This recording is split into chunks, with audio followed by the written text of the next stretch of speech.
The Adjustment Bureau.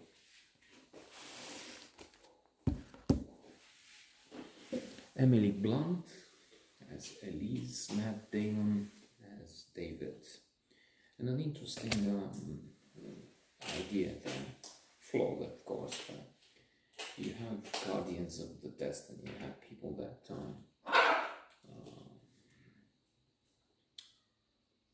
work somehow as angels. When Mark discusses the situation with the one, let's say, assigned to him,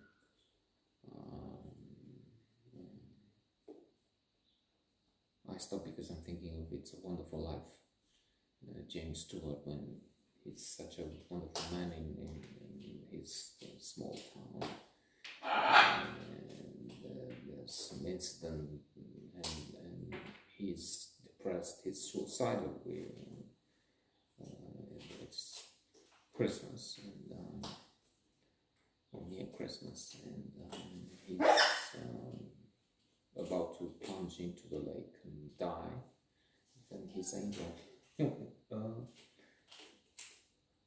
Clarence, but he was an aspiring something, not yet angel. He had to do something, complete a task, which will be this one, to get to full status or something. And so he is made to see what the city, the town it's not a city, will look like without him. And it's disastrous. He was such a crucial element. He was the sine qua non, the condition sine qua non,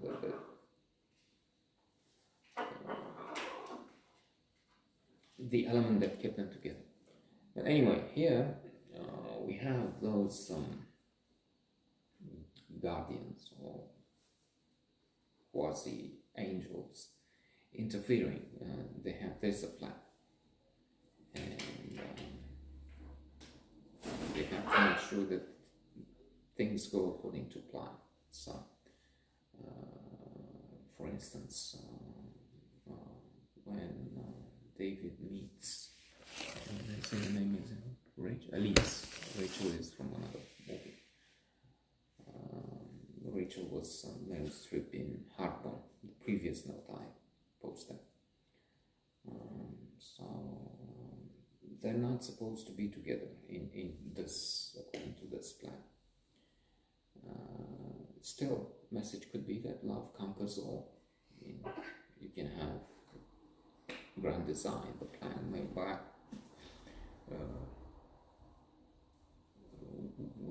what does Kingsley Amis say in his Take a Girl Like You,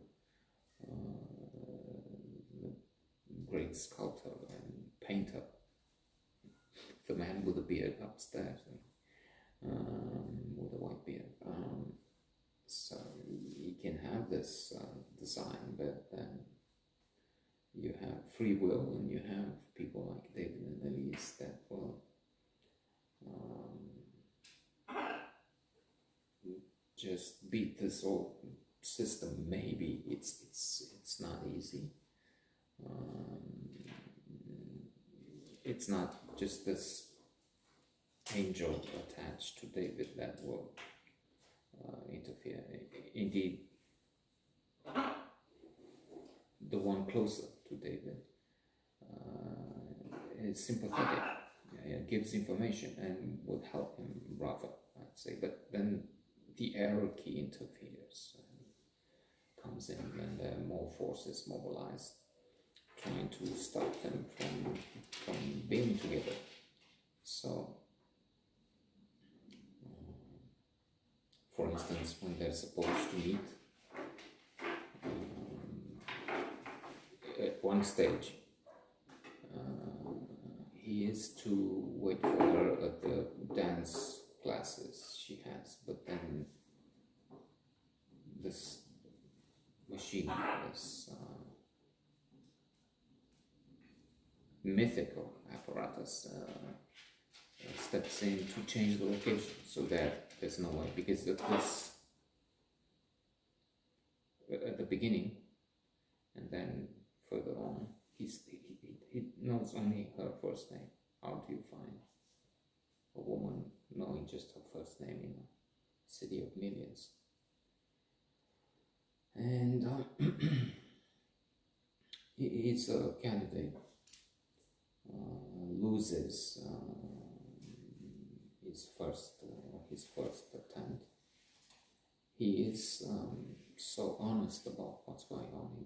He talks about the fact that they choose his tie according to sampling. They look at the color and what is the color that they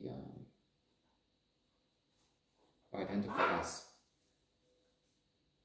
the most popular, I mean, the one that will work best with the voters. They paid $7,000 for a consultant to pick that, and then the shoes have to be. It's a peek behind the curtains for politics, and the presentation of others, of leaders in commerce and trade, business. They can't be new because he has to be a man of the people, but they also can't be so bad with holes in them, say that he seems careless, he seems homeless, I don't know. And so they just put them at the exact degree where they look electable. So he has this speech as he's losing, and his honesty, of course, catches on, and so he becomes very popular. But his preoccupation is with Elise. He's in love and he wants to find her. A few years later, there is a chance, and we'll see if the Adjustment Bureau can adjust things so that they still apart, or again, our love is as a fever longing still for that which longer nurses the disease. Shakespeare. Let me not to the marriage of true minds admit impediments. Sonnets of Shakespeare.